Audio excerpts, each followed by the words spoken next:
Hello everyone and welcome to the video. मेरा नाम है साहिल पटेल और ये पर्टिकुलर वीडियो बहुत ज़्यादा इंपॉर्टेंट होने वाला है किसी भी पर्टिकुलर ऑनलाइन सेलर के लिए। अगर आप इंडिया में सेल करते हैं, आप ग्लोबल जाना चाहते हैं, आप ग्लोबल सेलिंग करते हैं, आपको प्रोसेस नहीं पता है, आपको आधा ही प्रोसेस पता है या आपको काफ़ी सारी चीज़ें कंफ्यूजिंग लग रही हैं।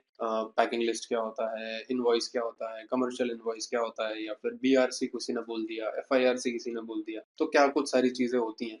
इस पर्टिकुलर वीडियो में हम पूरा ई कॉमर्स एक्सपोर्ट का प्रोसेस स्टार्ट टू एंड सब कुछ डिस्कस करने वाले हैं। इसके साथ में इस पर्टिकुलर वीडियो में हम जो है कवर करने वाले हैं कि किस लेवल का इन्वेस्टमेंट आपको लगेगा अगर आप बिल्कुल स्क्रैच से ई कॉमर्स एक्सपोर्ट स्टार्ट करना चाहते हैं। अब काफी सारे वीडियोस आपने देखे होंगे, तो काफी मिसलीडिंग वीडियोस भी हैं यूट्यूब के ऊपर, एंड इसके अलावा काफी सारे लोगों को खुद ही नॉलेज नहीं है, तो आधा नॉलेज देके आपको भी कंफ्यूज कर रहे होंगे। तो एंड अगर आपको कुछ प्रोसेस पता है एंड आपको उसमें कंफ्यूजिंग कुछ लग रहा है, कुछ डाउट्स हैं, तो हो सकता है इस वीडियो में आपके जो है सारे डाउट्स क्लियर हो जाएं। एंड अगर कुछ छूट जाता है, कुछ रह जाता है, तो आप कमेंट कर सकते हैं। एंड इस पर्टिकुलर वीडियो में हम ये भी कवर करने वाले हैं कि किस तरीके से आपको जो है अपना प्रॉफिट कैलकुलेट करना है ई कॉमर्स एक्सपोर्ट में, क्योंकि काफी सारे लोगों के वीडियोस आपने देखे होंगे कि 500 रुपए का प्रोडक्ट है, 1000 रुपए में बिक रहा है, 100% का प्रॉफिट। तो ऐसा कुछ नहीं होता है, हम सब कुछ डिटेल में डिस्कस करने वाले हैं। एंड इसके अलावा भी अगर आपको कुछ डाउट होता है तो आप कमेंट कर सकते हैं। तो बिना टाइम वेस्ट किए हुए चलिए फटाफट से वीडियो स्टार्ट करते हैं एंड चलते हैं हमारे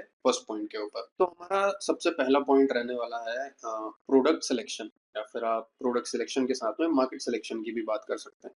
अब आप इंडिया से सेलिंग करना सोच रहे हैं, तो आप इंडिया से सेलिंग स्टार्ट करेंगे तो मेजरली अगर हम बात करें, एंड जितने क्लाइंट्स मैंने हैंडल करे हैं, जितने क्लाइंट्स के साथ हम लोगों ने काम किया हुआ है, मतलब मोस्ट ऑफ द पीपल या तो मान लीजिए कि यूएसए, यूके, ऑस्ट्रेलिया या यूरोपियन कंट्रीज अगर कोई अगर हो गई पर्टिकुलरली, तो वो, या फिर एक मार्केट अभी रिसेंटली काफी अच्छा लोग बाग एक्सप्लोर कर रहे हैं, काफी ज्यादा लोग बाग को इंटरेस्ट आ रहा है, वो है अपना यूएई मार्केट, दुबई, सऊदी, दोनों मार्केट। तो ये सारे मार्केट्स आप जो है स्टार्ट करने की सोचेंगे। अब इसमें आपको क्या चीजें ध्यान में रखनी है, क्या चीजें ध्यान में नहीं रखनी है, हम सब कुछ डिस्कस करने वाले हैं। तो सबसे पहले बात आ जाती है प्रोडक्ट की। तो आपको प्रोडक्ट सेलेक्ट करना है। अब प्रोडक्ट में भी काफी सारी चीजें होती हैं। अब जैसे काफी सारे लोगों को जैसे हम सजेस्ट करते हैं, अगर कि जैसे मान लीजिए कि आप जो है एक पर्टिकुलर आइटम, सीजनल आइटम है, आपको सिर्फ 3 महीने इसकी सेल आने वाली है, आप इस आइटम को रखिए, आप इसके ऊपर सेल कीजिए। तो काफी सारे लोगों का कहना होता है कि सर 3 महीने, बाकी फिर 9 महीने क्या करेंगे। तो अब ऐसा भी होता है कि आपने मान लीजिए कि रेगुलर कोई आइटम ले लिया जो पूरे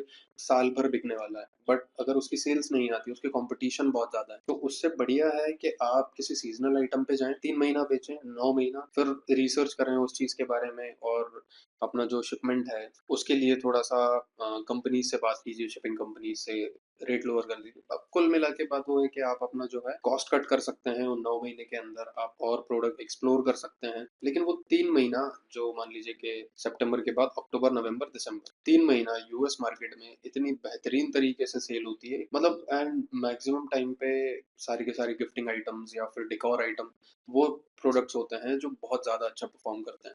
जैसे अगर आप मैंने लास्ट ईयर जो देखा था दिवाली के टाइम पे, आप लोगों ने देखा होगा कि वो आते हैं गेंदे की माला आर्टिफिशियल, वो पर्टिकुलर आइटम समथिंग अराउंड 1500 से 2000 यूनिट्स एक महीने में बिका था, एंड समथिंग अराउंड $20-25 के आसपास। तो ऐसे कुछ आइटम्स हैं, सीजनल आइटम भी ऐसे हैं जो आपको साल भर का पैसा देके जा सकते। तो उस चीज में बिल्कुल वो मत रखिएगा कि हमें सीजनल आइटम में क्यों काम करें, हम पूरे 12 महीने जो है काम करना चाहते हैं। तो वो आइटम निकालने में थोड़ा सा टाइम लगता है, ज्यादा थोड़ा सा ज्यादा एफर्ट लगता है, एंड उन रेगुलर आइटम्स के लिए आपको जो है कंपटीशन भी काफी मिल जाएगा। तो वो भी है, मतलब दोनों चीजें हैं, आपको जहां ठीक लगे आप वैसा कर सकते हैं। बट मेरा कहना ये है कि आप अगर कंपटीशन चेक करके मार्केट में उतरेंगे, डिमांड एंड सप्लाई चेक करके मार्केट में उतरेंगे, तो बहुत ज्यादा चांसेस हैं कि आपका सीजनल आइटम भी रेगुलर आइटम से ज्यादा पैसा बना के दे देगा। तो दोनों चीजें। अब इसके अलावा जैसे मान लीजिए कि एग्जाम्पल अगर लेते हैं, या फिर आप लोग वीडियो देख रहे हैं, मैं आप ही को बोल रहा हूँ कि ऑनलाइन सेलिंग की अगर बात करते हैं, तो सबसे पहला प्रोडक्ट जो किसी भी पर्टिकुलर इंसान के दिमाग में आता है वो होता है टी शर्ट्स। मैंने काफी सारे स्टूडेंट्स हैं मेरे जिन्होंने कोर्स वगैरह लिया हुआ है हमारा, जो लोग हमारी अकाउंट मैनेजमेंट सर्विस ले रहे हैं, या जिनको हमने प्रोडक्ट भी रिसर्च करके दिया हुआ है, सबका एक ही चीज कहना है कि सर टी शर्ट का बिजनेस बहुत अच्छा है, टी शर्ट का मार्केट बहुत बड़ा है। बट मेरा कहना एक सिंपल सा क्वेश्चन है आपके लिए कि फॉर एग्ज़ाम्पल आप बोल रहे हो कि मैं ₹1000 की या ₹1200 की या ₹1500 की टी-शर्ट बेचने वाला हूँ एंड वहीं पे अगर हम बात करें 1000, 1200, ₹1500 में अगर कोई ब्रांडेड टी-शर्ट भी मिल रही है, तो कोई भी कस्टमर, मैं हूँ, आप हो या कोई भी थर्ड पर्सन, आप खुद से ही क्वेश्चन कर लीजिए कि आप किसी नए ब्रांड का, जिसको आप जानते नहीं हो, जिसका आपने कभी नाम नहीं सुना, उस पर्टिकुलर ब्रांड का आप ₹1500 का आइटम खरीदोगे? मुझे नहीं लगता। मतलब बहुत लोगों को लगता है हाई-फाई चीज़ें, हाई-फाई बात करना कि हाँ ठीक है बेच लेंगे, कर लेंगे, लेकिन ऐसा होता नहीं है। तो आपको उस चीज़ पे ध्यान देना है थोड़ा-सा। एंड अब इसी जगह मैं आपको बोलूँ कि आपके घर में झाड़ू आती है। झाड़ू किस पर्टिकुलर ब्रांड का होता है? झाड़ू के डिफरेंट डिफरेंट टाइप्स होते हैं। एक झाड़ू होता है जिसे हम अंदर साफ करते हैं, एक होता है जो आउटडोर के लिए होता है, कुछ प्लास्टिक वाली भी आती है, कुछ वो लकड़ी वाली आती है। तो उन सब में आपने कभी ब्रांड देखा है, कौन-सा ब्रांड है, कौन-सा नहीं है, उसमें कितना कॉम्पिटिशन है, कितना नहीं है? तो ऐसे आप मान लीजिए कि करोड़ों प्रोडक्ट्स हैं। बस सही तरीके से ढूँढना, सही मार्केट को टारगेट करना और सही प्राइस पॉइंट पे टारगेट करना। तो ये सारी चीज़ें हैं। अब प्रोडक्ट रिसर्च की अगर हम बात करें, तो प्रोडक्ट रिसर्च आप खुद भी कर सकते हो। काफ़ी सारे वीडियोज़ आपको यूट्यूब पे मिल जाएँगे। अच्छे वीडियोज़ मिल जाएँगे कि प्रोडक्ट रिसर्च किस तरीके से करते हैं। आप वो कर सकते हो एंड उसके लिए कुछ पेड टूल्स लगते हैं, हीलियम 10 है, जंगल स्काउट है, तो वो सब आप यूज़ कर सकते हो। बट उनका वही है कि जैसे $20-30 पर मंथ आपको जो है पे करना पड़ेगा। तो वो एक एक्स्ट्रा कॉस्ट आ जाता है आपके लिए। तो इसके अलावा अगर हम बात करें, काफ़ी सारे लोग बाग हैं जो प्रोडक्ट रिसर्च करके आपको दे देंगे आपके लिए। तो वो समथिंग अराउंड मान लीजिए कि 20 से 30,000 रुपए आपसे लेंगे एंड उसमें आपको मल्टीपल प्रोडक्ट्स दे सकते हैं वो लोग। या फिर आप बात करो उनसे कि मुझे सिंगल ही आइटम चाहिए या मुझे 5 आइटम चाहिए या मुझे 10 आइटम चाहिए, उनमें से मैं डिसाइड करूँगा। या फिर आप बोलो कि आप मुझे ज़्यादा आइटम्स दीजिए, अलग-अलग कैटेगरीज़ के दीजिए, तो उनमें से मैं डिसाइड करूँगा क्या मैं सोर्स कर सकता हूँ। वो आप चेक कीजिए, आप मार्केट में जाइए, आप उनको स्टडी कीजिए कि कौन-सा पर्टिकुलर आइटम किस क्वालिटी का आइटम है, कितने प्राइस में मिल रहा है। वो सब कुछ डिसाइड करने के बाद आप मार्केट में उतरेंगे तो बहुत ज़्यादा चांसेस हैं कि आप अमेज़न पे या ईबे पे या वॉलमार्ट पे बहुत अच्छा जो है ई-कॉमर्स बिज़नेस अपना बना सकते हैं। तो ये हो गई पहली चीज़, प्रोडक्ट रिसर्च की। एंड लोग बाग क्या करते हैं कि जैसे मैंने आपको अभी बताया कि टी-शर्ट्स बेचना है, प्रिंट करना है, प्रिंट करके टी-शर्ट बेच देंगे, तो कॉस्ट आपका उतना ही आ रहा है। आप मान लीजिए कि आप एक पर्टिकुलर कोई भी टी-शर्ट, नॉर्मल सी टी-शर्ट अगर आप खरीदते हैं ₹200-300, ₹400 के आस-पास आप खरीदते, उसको आप 1000-1200 में बेचने का सोच रहे हैं। उसपे मान लीजिए कि आपका प्रिंटिंग कॉस्ट आ जाएगा ₹50-100 के आस-पास, शिपिंग आ जाएगा ₹100 के आस-पास, तो वो भी कॉस्ट उतना ही जाने वाला है। अब इसके अलावा आप काफ़ी सारे आइटम्स और जो है लॉन्च कर सकते हैं। जैसे मान लीजिए कि अब मैं बताऊँगा आपको कि एक क्रिस्टल ट्री करके आता है प्रोडक्ट। अब उस प्रोडक्ट को अमेज़न यूएस पे देखेंगे या फिर अमेज़न इंडिया पे भी अगर आप देखें तो ₹200-300 का आइटम है। लेकिन यूएस में वो सेम चीज़ $30, $35, $40 तक बिक रही है। तो लेकिन टी-शर्ट $40 में आप नहीं बेच पाओगे। तो वो डिफरेंस है। अब उसमें आपको क्वालिटी का उतना ज़्यादा दिक्कत नहीं आएगा जितना आपको टी-शर्ट में आएगा। क्यों? क्योंकि ये डेली वियर आइटम। तो बहुत सारी चीज़ें हैं। मतलब ऐसा नहीं है कि एक सिंगल टी-शर्ट ही है जिस पे आप काम कर सकते हो। एन नंबर ऑफ प्रोडक्ट्स हैं, मतलब करोड़ों प्रोडक्ट्स होंगे। तो उसमें से 10 आइटम निकालना, 10 आइटम में ये चीज़ चेक करना कि कॉम्पिटिशन मान लीजिए कि सिर्फ 2 ही लोग हैं या 4 ही लोग हैं यूएस मार्केट में जो सेल कर रहे हैं, और वहीं पे टी-शर्ट अगर आप लेंगे तो हर मार्केट में आपको कम से कम 10,000 20,000 लोग मिल जाएँगे जो पर्टिकुलरली टी-शर्ट्स बेच रहे हैं। तो प्रोडक्ट रिसर्च एक बहुत, मान लीजिए कि क्रूशियल पॉइंट है ई-कॉमर्स के लिए, अगर आप उसमें पैसा कमाना चाहते हैं। तो अगर आप सोच रहे हैं कि हम कोई भी रैंडम प्रोडक्ट उठा के बेच देंगे और उससे हम प्रॉफिट निकालेंगे, तो ऐसा बिल्कुल नहीं होने वाला है। प्रॉपर साइंस है, प्रॉपर चीज़ें हैं, प्रॉपर डेटा है अमेज़न के पास, हीलियम 10 है, जंगल स्काउट है, इन लोगों के पास प्रॉपर डेटा है कि किस पर्टिकुलर प्रोडक्ट का कितना बड़ा मार्केट है, किस पर्टिकुलर प्रोडक्ट का कितना सेल हो रहा है, कितना रेवेन्यू जनरेट हो रहा है। तो बहुत सारी चीज़ें, और हम एक सिंगल इस चीज़ पे कि मुझे अच्छा लग रहा है प्रोडक्ट, इस बेसिस पे अगर आप बिज़नेस करेंगे तो मुझे नहीं लगता कि उसमें कुछ प्रॉफिट होने वाला है। तो ये हो गई हमारी प्रोडक्ट रिसर्च की बात। बहुत ज़्यादा इम्पोर्टेंट होता है, आप इसको हल्के में बिल्कुल मत लीजिएगा। मान लीजिए कि मैं आपको बताता हूँ कि कोई एक्सवाइज़ेड प्रोडक्ट है, आप इसको खरीदिए, आप इसको बेचिए और आप जो है इसके 1000 पीस मंथली बेच सकते हो आराम से, बिना कुछ किए, बिना ऐड चलाए। तो उसमें फिर मतलब मेन टास्क तो यही है ना कि प्रोडक्ट निकालना है, प्रोडक्ट फाइनल करना है कि बेचना क्या है। सप्लाई चेन फुलफिलमेंट के लिए तो बहुत सारी कंपनीज़ हैं। आप डीएचएल से बात करो, फेडेक्स से बात करो। वो यहाँ से आपका शिपमेंट शिपमेंट भी छोड़िए, सिंगल आइटम भी अगर है तो सिंगल आइटम यहाँ से यूएस डिलीवर कर देंगे 3 दिन में, 3 दिन 4 दिन में एक्सप्रेस डिलीवरी लेंगे। 4 दिन में आपका जो है product US door step delivery हो जाएगा। तो प्रॉब्लम वो नहीं है, प्रॉब्लम ये भी नहीं है कि लिस्टिंग इस तरीके से होगी। मेन प्रॉब्लम है कि प्रोडक्ट कौन सा बेचना है हमें, तो उस पर थोड़ा सा ध्यान दीजिए, वो मेन चीज़ है। एंड उसके बाद ही सारा प्रोसेस स्टार्ट होता है। अब जैसे मान लीजिए कि आपने प्रोडक्ट फाइनल कर लिया, अब काफ़ी सारे आइटम हैं, जैसे इंडिया से अगर लोग बाग जो यूएस में मेन मान लीजिए कि सेल कर रहे हैं और पैसा कमा रहे हैं, तो उसमें काफ़ी ज़्यादा आयुर्वेदिक आइटम है, हर्बल आइटम्स हैं, कॉस्मेटिक आइटम्स भी हैं कुछ जो आप चाइना से सोर्स कर सकते हो अपनी ब्रांडिंग में व्हाइट लेबलिंग करवा के एंड देन उसको आप यूएस सेल कर सकते हो। तो काफ़ी सारी चीज़ें। अब सेकंड स्टेप आ जाता है कि आपने प्रोडक्ट फाइनल कर लिया, अब उस पर्टिकुलर प्रोडक्ट का डॉक्यूमेंटेशन क्या लगेगा। अगर आप यूएस सेल कर रहे हैं तो यूएस में क्या लगेगा, अगर आप ऑस्ट्रेलिया सेल कर रहे हैं तो ऑस्ट्रेलिया में क्या लगेगा, यूके अगर आप सेल करें तो यूके में क्या लगेगा। तो आपको पहले वो आइडेंटिफाई करना है। अब उस चीज़ में जैसे मेन मेजर कुछ चीज़ें होती हैं जिनमें ज़्यादा डॉक्यूमेंटेशन लगता है, उसके अलावा तो तब बहुत कम नेग्लिजिबल मान लीजिए कि आप बिल्कुल डॉक्यूमेंटेशन नहीं है। तो जो 3-4-5 आइटम हैं वो किस तरीके से हैं, जैसे मान लीजिए कि फूड आइटम है, तो फूड आइटम के लिए जैसे हमारे यहाँ इंडिया में फसाई लाइसेंस होता है कंपलसरी, बिना उसके आप जो आइटम सेल ही नहीं कर सकते। सेम वैसा ही यूएस में एफडीए होता है, तो वो आपको कंपलसरी हो जाता है।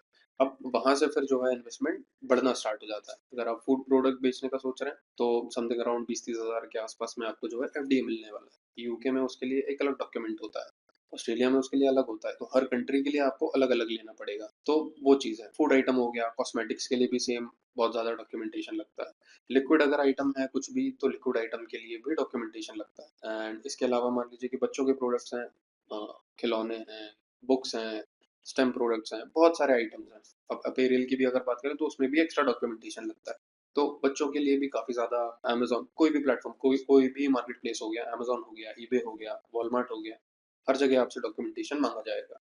एंड सेकंड चीज़, आप इंडिया से एक्सपोर्ट कर रहे हो, तो कस्टम पे भी आपसे उस चीज़ के लिए डॉक्यूमेंटेशन माँगा जा सकता है। तो वो सब चीज़ें। तो फर्स्ट स्टेप हमारा हो जाता है प्रोडक्ट सिलेक्शन या मार्केट सिलेक्शन, सेकंड हो जाता है प्रोडक्ट डॉक्यूमेंटेशन। अब आपने एक बार प्रोडक्ट फाइनल कर लिया, आपने उसका डॉक्यूमेंटेशन मान लीजिए फूड आइटम ही बेच रहा है, आपने उसका डॉक्यूमेंटेशन भी करा लिया। अब नेक्स्ट स्टेप होता है सेलर अकाउंट। अब सेलर अकाउंट अब आपके ऊपर है, आपको क्या कौन सा सेलर अकाउंट ओपन करना है। अमेज़न है, ईबे है, वॉलमार्ट है, इट्सी है। अब अमेज़न की अगर बात करें, अमेज़न पे आप सारी चीज़ें बेच सकते हो। कोई लिमिट नहीं है, कुछ नहीं है, हर एक आइटम बिकता है अमेज़न पे। और कोई भी प्लेटफ़ॉर्म मतलब कोई भी मार्केट प्लेस हो, यूएस हो, यूके हो, कनाडा हो, मेक्सिको हो या फिर ऑस्ट्रेलिया हो, सिंगापुर हो, कोई भी हो, सारी चीज़ें बिकती हैं। इसके अलावा ईबे आ जाता है। तो ईबे पे कुछ लिमिटेड आइटम्स बिकते हैं। मतलब ऐसा नहीं है, हाँ, ईबे पे भी लगभग-लगभग सभी आइटम बिकते हैं। बट वो वॉल्यूम नहीं है जो अमेज़न के पास है। यहाँ पे हम बात कर रहे हैं पर्टिकुलरली यूएस मार्केट प्लेस की। एंड मैं थोड़ा सा आपको बता दूं कि हम यूएस मार्केट की ही ज़्यादा बात करने वाले हैं, क्योंकि यूएस का वॉल्यूम बहुत ज़्यादा है। मतलब आप अगर समझे कि वहाँ पे ऐसे ऐसे प्रोडक्ट्स हैं, ऐसे ऐसे लोग हैं जो मिलियंस का रेवेन्यू कर रहे हैं मंथली, और वो भी डॉलर्स में। तो वो बहुत बड़ी कहानी है। तो आप भी अगर स्टार्ट करने का सोच रहे हैं तो यूएस से स्टार्ट करें, देन आप एक्सपैंड करें बाकी सारी कंट्रीज में। किसी ऐसे कंट्री से स्टार्ट ना करें जहाँ पे आपको वॉल्यूम ना मिले, आपको सेल्स ना आए और आप डीमोटिवेट होके और ये काम बंद कर दें। तो उसलिए यूएस अगर आप ट्राई करते हैं तो बहुत ज़्यादा बेनिफिशियल है। सेकंड चीज़, डॉलर होता है तो 80-85 के आसपास में है, कन्वर्ट होता है तो ऑटोमेटिकली प्रॉफिट ज़्यादा दिखता है आपको। तो वो चीज़ है। अब सेलर अकाउंट की हम बात कर रहे थे, तो अमेज़न है, ईबे है, वॉलमार्ट है, एटसी है। अमेज़न पे आप सब कुछ बेच सकते हो, ईबे पे आप लगभग-लगभग सब कुछ चीज़ें बेच सकते हो। वॉलमार्ट की अगर हम बात करें, वॉलमार्ट पे भी आप सब कुछ बेच सकते हो, लेकिन वॉलमार्ट पे अकाउंट बनाने के लिए आपको क्या लगेगा? आपको लगेगा प्रायर एक्सपीरियंस, कि वॉलमार्ट आपको अकाउंट ओपन करने तभी देगा जब आपने पहले से ई-कॉमर्स में काम किया है। आपने पहले से किसी प्रोडक्ट को लॉन्च किया है, उसकी सेल लेके आए हो, आप एड्स जानते हो, आप शिपिंग जानते हो, आप सारी टर्मिनोलॉजीज जानते हो, तो ही आप वॉलमार्ट पे सेल कर सकते हो। मतलब वॉलमार्ट आपसे एक्सपीरियंस मांगेगा मिनिमम 6 महीने का। 6 महीने से कम होगा या उनको थोड़ा बहुत भी लगेगा कि इनका ट्रैक रिकॉर्ड ठीक नहीं है, तो वो आपका अकाउंट ओपन ही नहीं करेंगे, ऑनबोर्डिंग ही नहीं होगी। तो वॉलमार्ट अच्छा प्लेटफॉर्म है, लेकिन वॉलमार्ट आपको ट्राई करना है सबसे लास्ट में। एंड देन एक एटसी करके प्लेटफॉर्म है, अगर आपको पता है बहुत अच्छी बात है, आपको नहीं पता है तो पता कीजिए। ETSY करके एक प्लेटफॉर्म है जहाँ पे हैंडमेड आइटम्स बिकते हैं। अगर आप कुछ अपने हाथों से बनाते हैं या आप जो है जैसे हैंडमेड आइटम्स हो गए, हैंड अल्टर्ड आइटम हो गए, जैसे कोई फिनिश्ड आइटम आपने लिया, आपने उस पर कुछ भी चेंजेस किए हैं तो वो हैंड अल्टर्ड में आ जाता है। अब वैसी कुछ चीज़ें बनाते हो या आपके पास विंटेज आइटम्स हैं, तो वो सारी चीज़ें आप एटसी पे बेच सकते हो। एंड अमेजोन का कंपटीशन फिलहाल में एटसी ही है। लेकिन बस वही बात है कि एटसी पे सारा हैंडमेड आइटम मिलता है। मतलब जो भी नॉर्मल आइटम आपको दिखेगा वो सब अमेजोन पे आपको मिल जाएगा। बट यूनिक आइटम्स मान लीजिए कि डेकोर के लिए बहुत अच्छे अच्छे प्रोडक्ट्स मिल जाएंगे आपको, रेगुलर यूज के बहुत अच्छे अच्छे प्रोडक्ट्स मिल जाएंगे आपको। एंड सारा कुछ कस्टमाइज्ड होता है एटसी पे। तो एटसी भी आप स्टार्ट कर सकते हैं अगर आप हैंडमेड आर्टिसन है तो एक प्लेटफॉर्म वो हो गया। इसके अलावा यूएई की अगर हम बात करें तो यूएई में नून होता है, सेम यूरोपियन कंट्रीज में एलेग्रो होता है। तो ऐसे और भी प्लेटफॉर्म्स हैं जहाँ पे आप अपना जो है बिजनेस स्टार्ट कर सकते हैं। अब सारी जगह के लिए लगभग लगभग सेम डॉक्यूमेंट्स ही लगते हैं। अगर हम डॉक्यूमेंटेशन की बात करें सेलर अकाउंट ओपन करने के लिए, तो सेलर अकाउंट ओपन करने के लिए जीएसटी इज कंपलसरी। आप कहीं भी अकाउंट खोलिए, अमेजोन ले लीजिए, ईबे ले लीजिए, वॉलमार्ट ले लीजिए, एटसी ले लीजिए या नून ले लीजिए, कहीं पे भी। नून के लिए तो चलिए यूएई के डॉक्यूमेंट्स लगते हैं, बट हर जगह आपको जीएसटी तो कंपलसरी है ही। आपको जीएसटी लेना ही पड़ेगा, जीएसटी के साथ आपको करंट अकाउंट लेना पड़ेगा। तो ये दो चीज कंपलसरी हो जाती हैं। इसके अलावा एक डॉक्यूमेंट आप समझ लीजिए कि एक आईसी करके होता है, आईईसी, इंपोर्टर एक्सपोर्टर सर्टिफिकेट या इंपोर्टर एक्सपोर्टर कोड भी बोलते हैं इस चीज को। तो ये आपको लगेगा क्योंकि आप इंडिया से बाहर एक्सपोर्ट कर रहे हैं, बाहर आइटम सेल कर रहे हैं, तो आईसी आपको लगने वाला है। एक एडी कोड लगने वाला है। एडी कोड सिंपली एक लेटर होता है आपकी जो भी, जहाँ पे भी आपका करंट अकाउंट है, उस बैंक के लेटर हेड पे कि इस पर्टिकुलर बिजनेस का हमारे पास अकाउंट है, ये उनका आईएफएससी कोड है, ये अकाउंट नंबर है, स्विफ्ट कोड है, ईडी कोड है। तो वो सारी चीजें लिखी होती है, सील साइन होता है एंड उस चीज को हमें आइस गेट पे रजिस्टर करना होता है ताकि आपका जो है एक्सपोर्ट फर्दर स्मूथली हो सके। तो ये 4-5 डॉक्यूमेंट हैं। इसके अलावा मान लीजिए कि आधार कार्ड हो गया, पैन कार्ड हो गया, पासपोर्ट अगर है तो वो लगता है कभी कभी, and phone number, email ID. तो ये बेसिक डॉक्यूमेंट्स हैं जो आपको हर ही सारे ही प्लेटफॉर्म पे लगभग लगभग लगने वाले हैं। तो ये आप रेडी करवा लीजिए, ये हो जाएगा। अब बात आती है कि जैसे मान लीजिए कि शिपिंग की, तो काफ़ी सारी शिपिंग कंपनीज हैं। आप बहुत सारी जगह जो है अकाउंट अपना ओपन करवा सकते हो। एंड अगर हम शिपिंग की बात करें तो उसमें सबसे मेन कंसर्न जो आता है लोगों को, वो होता है रेट का, कि क्या रेट पड़ने वाला है अगर हम यहाँ से यूएस की बात करें, क्योंकि यूएस सबसे ज़्यादा दूर है, वहाँ पे आपको सबसे ज़्यादा प्राइस लगने वाला है शिपिंग का। तो उसका अगर मैं आपको बताऊँ तो समथिंग अराउंड 1500 से 2000 रुपए के बीच में लगने वाला है पर केजी। अगर शिपिंग हम यहाँ से यूएस करते हैं तो ये केजी के हिसाब से जाता है। अगर वेट ज़्यादा है, अगर वेट कम है और वॉल्यूम ज़्यादा है प्रोडक्ट का, तो वॉल्यूमेट्रिक वेट लगता है। तो वॉल्यूमेट्रिक वेट भी समथिंग अराउंड 1500 से 2000 रुपए किलो के आसपास ही लगता है वो। तो मतलब पर केजी का आपको 2000 रुपए लेके चलना है, या 1500 रुपए, जैसी भी आप जिससे भी बात हो जाए। अब इसमें एक चीज़ काफ़ी सारे लोगों को डाउट है कि शिपिंग अकाउंट किस कंपनी में ओपन करवाएं, किस में नहीं करवाएं। तो मेरा कहना है कि अगर हम देखें तो शिपिंग अकाउंट ओपन करने में कोई भी पैसा नहीं लगता, कुछ नहीं लगता। आपने जो डॉक्यूमेंट बनवा लिए हैं उसी के बेसिस पे शिपिंग अकाउंट ओपन होता है। आप सब में ओपन करवा लीजिए, सेम प्रोसेस होता है, सेम चीज़ होती है। जीएसटी लगेगा, बैंक अकाउंट लगेगा, आपका आपका आईसी कोड लगेगा, आपका एडी कोड लगेगा। ये चारों चीजें आप दोगे अपने बैंक को, सॉरी शिपिंग कंपनी को, एंड वो आपका जो है बिजनेस अकाउंट ओपन कर देंगे। एंड देन आप उनसे फर्दर डिस्कशन कर सकते हो कि मुझे जो है मेरे इतने इतने पार्सल्स जाने वाले हैं, या फिर मान लीजिए कि मैं स्टार्ट ही कर रहा हूँ, तो मुझे किस तरीके से जो है आप रेट्स देने वाले हो पर केजी का। एंड सारी कंपनी से आप डिफरेंट डिफरेंट बात करेंगे, तो आपको जो है ऑटोमेटिकली समझ आ जाएगा कि कौन मुझे कितना प्राइस दे रहा है। मतलब कोई कंपनी होगी जो आपको 1500 देगी, कोई होगा जो आपको 1700 बोलेगा, कोई बोलेगा 2000 रुपए। तो आपको वहां से समझ आ जाएगा कि मैं कहाँ पे जो है अपना अकाउंट आगे कैरी फॉरवर्ड कर सकता हूँ, कहाँ से अपना काम स्टार्ट कर सकता हूँ। तो इनिशियली आपको लगेगा कि जो सस्ता है उससे काम किया जाए। एंड मैं आपको एक चीज बता दूं कि अगर आपके शिपमेंट्स काफी हद तक जाने लगते हैं, मतलब अच्छा वॉल्यूम अगर आप मंथली भेजने लगते हो, तो ये 1500 से 2000 रुपए केजी का जो प्राइस है, वो मिनिमम आ सकता है समथिंग अराउंड 700-800 रुपए पर केजी। तो इतना डिफरेंस होता है, seller to seller, company to company differ करता है, जिससे आपकी जैसी बात हो गई वो चीज़ फाइनल हो गई। तो ऐसा होता है। तो अगर आपकी नेगोशिएशन स्किल्स बहुत ज़्यादा अच्छी हैं तो आप हो सकता है कि स्टार्टिंग में ही 800-900 का रेट ले लो। तो दोनों चीज़ें। अब इसमें कंपनीज कौन कौन सी, तो डीएचएल है, फेडेक्स है, यूपीएस है, शिप ग्लोबल है, एरामैक्स है एंड शिप रॉकेट है। इसके अलावा लेक्सस भी है, और भी काफ़ी सारी कंपनीज हैं। लेकिन आप, मेरा कहना है कि डीएचएल, फेडेक्स, यूपीएस, आप इन तीनों में अकाउंट खुलवा लीजिए। क्योंकि यहाँ पे आपको क्या है कि प्रॉपर डॉक्यूमेंटेशन जो होता है, जो कस्टम्स में डॉक्यूमेंट्स लगने वाले हैं एक्सपोर्ट करने के लिए, वो आपको क्लियरली बता देंगे। अब सेम विद शिप ग्लोबल, एरामैक्स हो गया, शिप रॉकेट हो गया, या लेक्सस करके एक कंपनी है, अरिहंत करके एक कंपनी है। तो जितनी छोटी कंपनी होगी उनको कुछ नहीं चाहिए, वो आपका शिपमेंट यूएस पहुंचा देंगे। कैसे पहुंचाएंगे कैसे नहीं वो उनकी टेंशन है, लेकिन शिपमेंट पहुंच जाएगा। वहीं पे डीएचएल, फेडेक्स, यूपीएस हो गया, शिप ग्लोबल हो गया, यहाँ पे क्या होगा कि आपको प्रॉपर प्रोसेस बताया जाएगा, आपको प्रॉपर डॉक्यूमेंटेशन बताया जाएगा कि ये डॉक्यूमेंट लगने वाले हैं, अब ये सब रेडी कर लीजिए, आप हमें दे दीजिए, हम आपका शिपमेंट पहुंचा देंगे। तो दोनों चीज़ें हैं। मतलब कभी-कभी ऐसा भी लगता है कि यार कौन डॉक्यूमेंटेशन बनवाएगा? ऐसी कंपनी से भेज दो जो डॉक्यूमेंट माँगेगी ही नहीं। फिर कभी-कभी लगता है कि यार अगर शिपमेंट गुम गया तो थोड़ा ज़्यादा वैल्यू का है, तो ऐसा ना हो कि शिपमेंट गुम जाए। तो बेटर है कि ज़्यादा प्राइस देके एथिकली जाया जाए। तो दोनों चीज़ें हैं, और अगर आप बिज़नेस कर रहे हो तो आपको दोनों चीज़ों का जो है मौका पड़ने वाला है। मतलब ऐसा नहीं है कि आप हमेशा एक ही जगह काम करने वाले हो। कभी-कभार ऐसा भी हो सकता है कि आपको जल्दी भेजना है शिपमेंट, एंड जिससे आप रेगुलरली भेज रहे हो, वो मान लीजिए कि 10 दिन लगा रहे हैं, आपको 4 दिन में डिलीवर करना है, तो आप दूसरी जगह यूज़ करके उसको जल्दी शिपमेंट भेज सकते हो। तो मेरा कहना है कि जितने ज़्यादा ऑप्शन रहेंगे उतना ज़्यादा बेनिफिशियल आपके लिए ही है। तो वो सारी चीज़ें रेडी करके रखें आप, कि आप सब में खुलवा लीजिए, कोई इश्यू नहीं है, कोई परेशानी नहीं है, कोई कुछ नहीं बोलेगा आपको। आपको सिर्फ ये बोलना है कि हाँ, मेरा बिज़नेस स्टार्ट हो रहा है, मेरा बिज़नेस स्टार्ट हो गया है, मैं दे रहा हूँ आपको वॉल्यूम, शिपमेंट्स जाएँगे, होंगे, किसी को कोई प्रॉब्लम नहीं है। हर इंसान को, हर कंपनी को सिर्फ एक ही चीज़ है कि आप शिपमेंट हमारे थ्रू भेजें, तो पैसा हम कमाएँ। दैट्स इट, और कुछ नहीं है। तो सबके रेट्स आप ले सकते हैं, सबको मैनिपुलेट कर सकते हैं कि मुझे, मान लीजिए कि आपने डीएचएल में अकाउंट ओपन कर लिया एंड फेडेक्स में भी कर लिया। डीएचएल ने आपको रेट दिया समथिंग अराउंड 1600, फेडेक्स ने आपको दिया 1800। तो फेडेक्स को बोल सकते हो कि यार डीएचएल तो मुझे 1600 दे रहा है, आप 1800 क्यों दे रहे हो?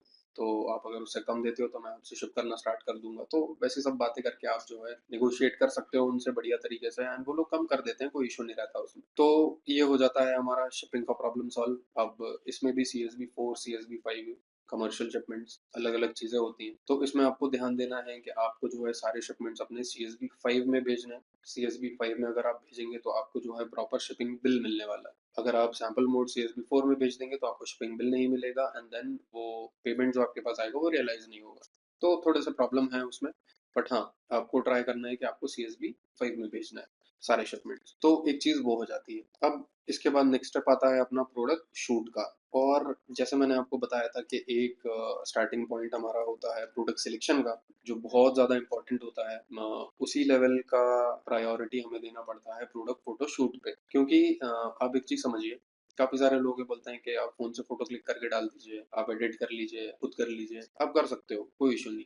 लेकिन आप खुद एक चीज़ सोचिए कि आप जो है ऑनलाइन सेलिंग कर रहे हो, आपके पास फिजिकली कोई कस्टमर नहीं आ रहा, आपको ऑनलाइन देखने वाला है। तो ऑनलाइन अगर कोई भी, आप भी अगर किसी पर्टिकुलर प्रोडक्ट को देखोगे तो कैसे चीजें फाइनलाइज करोगे? अगर उस पर्टिकुलर प्रोडक्ट का फोटो का क्वालिटी अच्छा होगा, अच्छे तरीके से प्रेजेंट किया होगा, इन्फोग्राफिक्स अच्छे तरीके से होंगे कि क्या क्या यूजर्स हैं, किस तरीके से यूज करना है इस पर्टिकुलर आइटम को, इसकी लेंथ कितनी है, इसकी ब्रेड्थ कितनी है, इसकी हाइट कितनी है प्रोडक्ट की, तो वो सारी चीजें, वो सारी डिटेल्स अगर आपके पास होंगी आपके शूट में या आपकी लिस्टिंग्स में मान लीजिए, तो ज्यादा चांसेस हैं कि कोई भी कस्टमर आएगा तो वो आपके प्रोडक्ट को खरीदना चाहेगा। अगर मान लीजिए कि प्रोडक्ट अच्छा लग रहा है एंड काफी सारी चीजें उसमें मेंशन नहीं है, तो चलिए ऑर्डर आ गया आपके पास, देन रिटर्न आएगा, फिर क्या कीजिएगा? तो अब यूएस या यूके अगर आप सेल कर रहे थे तो वहां से तो रिटर्न भी नहीं आता है, फिर क्या करेंगे? तो वो बहुत ज्यादा हेडेक हो जाता है, बहुत ज्यादा आपका इन्वेंटरी लॉस होता है, डेड स्टॉक हो जाता है, वहां पे पड़ा हुआ है, क्या कर सकते हैं? कुछ नहीं कर सकते आप उसका।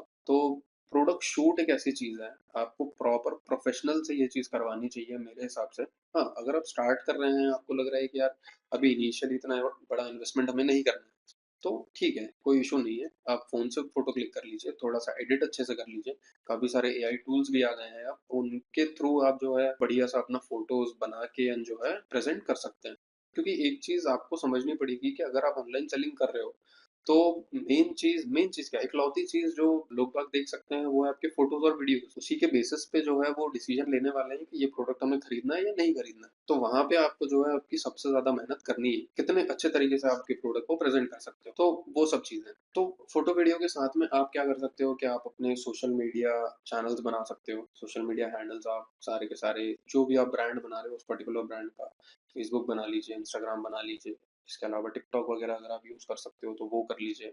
पिंटरेस्ट एक है प्लेटफॉर्म बहुत अच्छा, वहाँ पे आप प्रोडक्ट्स डाल सकते हो, वो सारा कीजिए। एंड काफ़ी सारे इन्फ्लुएंसर्स हैं आज की डेट में, जो मुझे अभी रिसेंटली पता चला है, एक के बाटर सिस्टम के थ्रू आप जो है अपना प्रोडक्ट आप भेज सकते हो, एंड सामने से वो आपके लिए उसके लिए प्रॉपर एक टेस्टिमोनियल वीडियो बना देंगे, एंड कैसे यूज़ किया, कितना अच्छा लगा, एंड उसको पोस्ट भी कर देंगे, तो वहाँ से आपको विजिबिलिटी आ सकती है। अब ये सेम चीज़ अमेजोन प्रोवाइड करता है यूएस में, through Amazon wine. Amazon wine करके एक प्रोग्राम है, एंड आपको उसका वीडियो हमारे चैनल पर मिल जाएगा कि आपको जो है अपना प्रोडक्ट फ्री में किसी भी इन्फ्लुएंसर को भेजना होता है, अमेज़न इन्फ्लुएंसर को भेजना होता है एंड वो आपका प्रोडक्ट यूज़ करेगा एंड आपको एक ऑनेस्ट फीडबैक देगा। मतलब उसमें कुछ भी पार्शियलिटी नहीं होगी कि नहीं आपने फ्री में प्रोडक्ट दिया है, अच्छा प्रोडक्ट है या नहीं है, तो वो उसको मैनिपुलेट करके गलत होगा तो अच्छा बता देंगे, अच्छा होगा तो गलत बता देंगे, ऐसा कुछ नहीं होगा। एक ऑनेस्ट रिव्यू डलेगा कि उनको अगर लगेगा कि हाँ, सही में प्रोडक्ट अच्छा है, जिस प्राइस पॉइंट पे है, वर्थ इट है उसके लिए, या और भी कुछ चीज़ें हैं,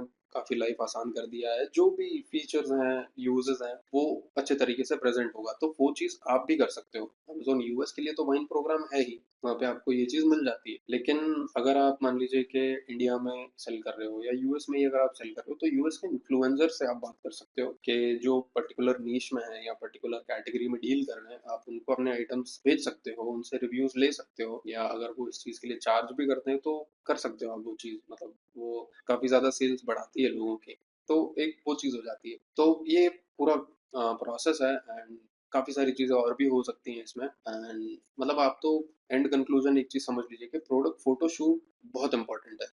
बहुत इंपॉर्टेंट मतलब सबसे ज़्यादा इंपॉर्टेंट ये ही चीज़ है कि आपके फोटोज़ बहुत अच्छे होने चाहिए, आपकी वीडियोज़ बहुत अच्छी होनी चाहिए और इन्फोग्राफिक्स अच्छे होने चाहिए। मतलब ग्राफिक्स वाला पार्ट है बहुत अच्छा होना चाहिए, तो ही आप जो है अपना प्रोडक्ट बेच सकते हो उस पर्टिकुलर मार्केट में। अब आपने प्रोडक्ट वगैरह के शूट करा लिया, सब कुछ हो गया। अब इसके बाद बात आती है कीवर्ड रिसर्च की, कि आपने विजुअली तो बता दिया कि कितना अच्छा प्रोडक्ट है, कितना नहीं है, कितना अपीलिंग है, किस तरीके से आप प्रेज़ेंट कर सकते हो, वो सब कुछ बता दिया।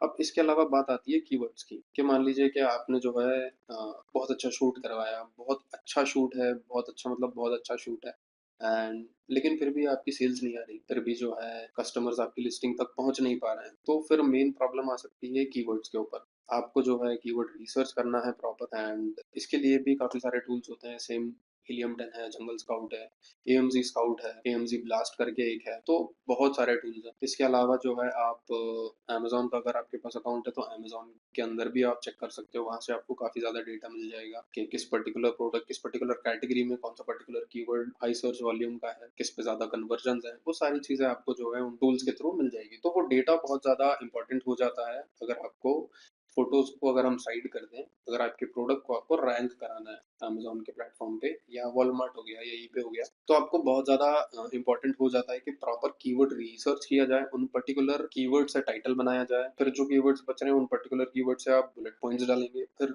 डिस्क्रिप्शन डालेंगे, फिर उन्हीं कीवर्ड्स में से आप कुछ कीवर्ड्स ऐसे उठाएँगे जिनको आप जेनेरिक कीवर्ड्स में डालेंगे। तो वो सारा मान लीजिए कि एक पूरा प्रोसेस है एंड कीवर्ड रिसर्च के ऊपर भी आपको काफ़ी सारे वीडियोज़ यूट्यूब पे मिल जाएँगे, बहुत अच्छे-अच्छे वीडियोज़ हैं। अगर आपको लगता है कि कीवर्ड रिसर्च पे किसी भी पर्टिकुलर प्लेटफ़ॉर्म मतलब टूल्स का यूज़ करके हीलियम 10 हो गया, जंगल स्काउट हो गया, तो उसके लिए भी मेरे ख्याल से मैंने वीडियो नहीं डाला है अभी, तो मैं वो भी आने वाले टाइम में वीडियो डाल दूँगा। तो वो सब है, कीवर्ड रिसर्च आपको प्रॉपर करना पड़ेगा आपके पर्टिकुलर प्रोडक्ट के लिए। क्या कॉम्पिटिटर्स हैं, वो क्या यूज़ कर रहे हैं, किस पर्टिकुलर कीवर्ड पे कौन-सा आपका कॉम्पिटिटर रैंक कर रहा है। तो वो सारा कुछ आपको जो है चेक करके फिर अपने कीवर्ड्स यूज़ करना है, फिर उसको ऑर्गेनिकली रैंक कराना है। फोटोज़ अच्छे होंगे तो ऑटोमैटिकली सेल्स आ जाएगी। तो ये सब है। तो अब मान लीजिए कि आपने कीवर्ड रिसर्च भी कर लिया, कीवर्ड्स आपके पास आ गए काफ़ी सारे। देन आपको करनी है प्रॉपर आपकी प्रोडक्ट लिस्टिंग। आपके जो भी प्लेटफ़ॉर्म पे आप सेल करने का सोच रहे हैं, अब मान लीजिए कि अमेज़न है या वॉलमार्ट है या ईबे है या इट्सी है या एलिग्रो है, नून है, बहुत सारे हैं। जिस पे भी कर रहे हो तो फिर आपको करना है प्रॉपर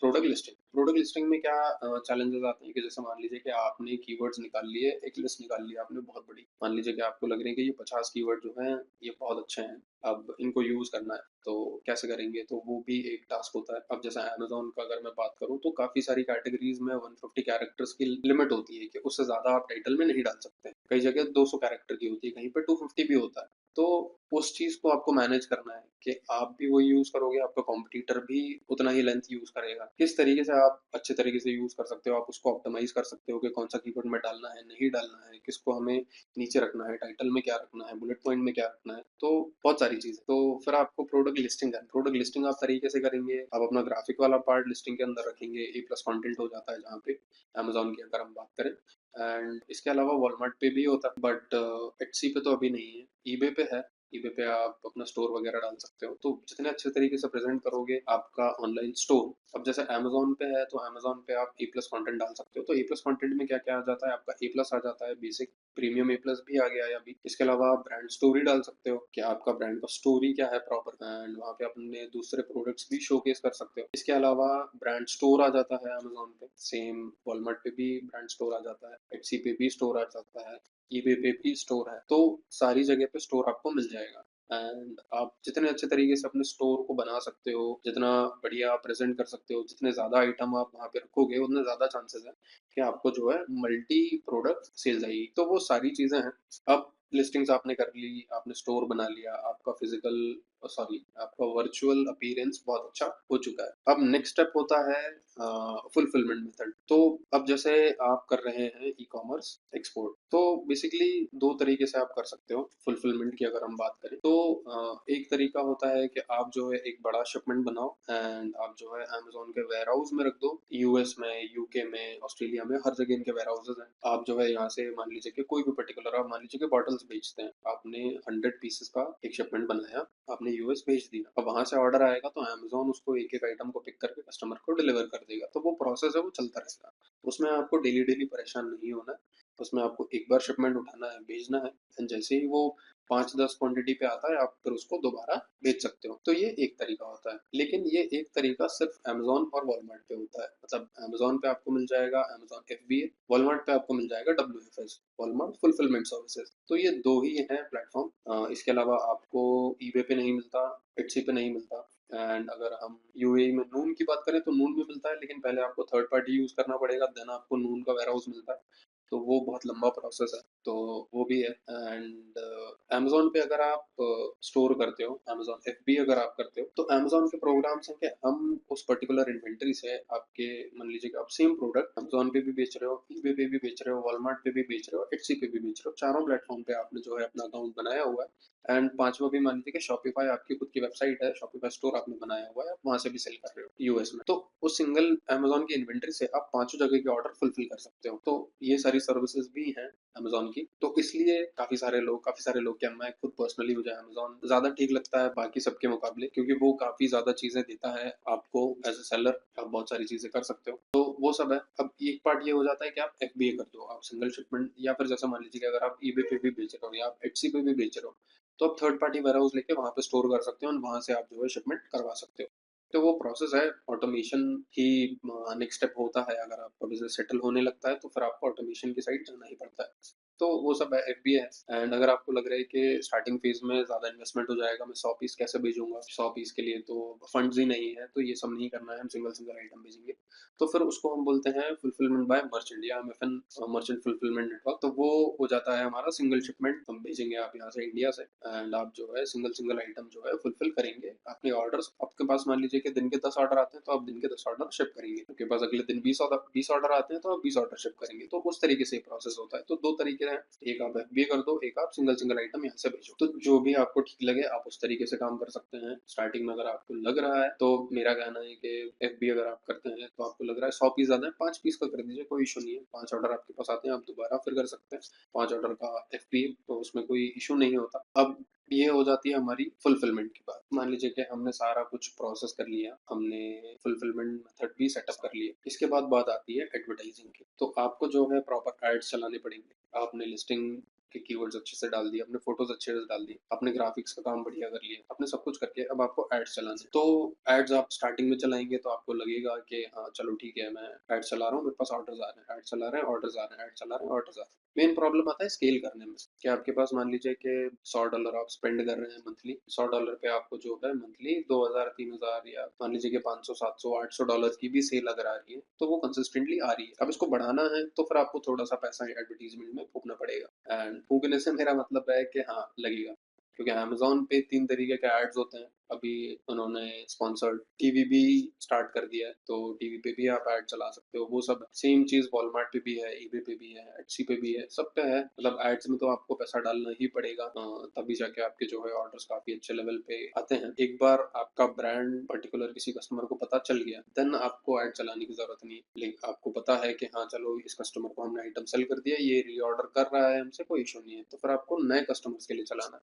तो वो प्रोसेस चलता ही रहता है, वो कंटिन्यूअस प्रोसेस है। एडवर्टाइजमेंट कभी बंद नहीं कर सकते आप, एंड काफ़ी सारा बहुत सारे तरीके के एड्स होते हैं, सब आपको यूज़ करने रहते हैं। कितना एफिशिएंटली यूज़ कर सकते हो, वो एक बात होती है। तो वो सब है। तो मान लीजिए कि आपने ऐड भी चला दिया, तो अब हम एक बार थोड़ा-सा छोटा-सा रिकैप कर लेते हैं कि हमने क्या-क्या डिस्कस कर लिया है, देन हम आगे बढ़ते हैं कि ऐड चलाने के बाद बात आती है फिर ऑर्डर्स की। तो पहली चीज़ थी हमने प्रोडक्ट सिलेक्शन, मार्केट सिलेक्शन। आपने मार्केट सिलेक्ट कर लिया, आपने प्रोडक्ट सिलेक्ट कर लिया, आपने प्रोडक्ट डॉक्यूमेंटेशन करा लिया, उसके बेसिस पे फिर आपने जो है अपना सेलर अकाउंट बना लिया। सेलर अकाउंट बनाने के बाद आपने शिपिंग अकाउंट भी बनवा लिया, आपने प्रोडक्ट शूट कर लिया, आपने कीवर्ड रिसर्च कर लिया, आपने प्रोडक्ट लिस्टिंग कर दी, आपने फुलफिलमेंट मेथड सेलेक्ट कर लिया, आपने एडवर्टीजमेंट भी रन कर दी। इसके बाद बात आती है ऑर्डर्स की। ऑर्डर आएगा, पेमेंट आएगा, ऑर्डर आएगा, पेमेंट आएगा, उसके साथ में रिटर्न और रिफंड भी आएंगे। तो ये हर जगह है, मतलब ऐसा नहीं है कि मैं ये नहीं बोलूंगा कि यूएस अगर आप स्टार्ट करते हो तो वहां पे रिटर्न रिफंड नहीं होगा, होता है, बट बहुत बहुत रहे हैं। मतलब जो चीज मैंने देखी है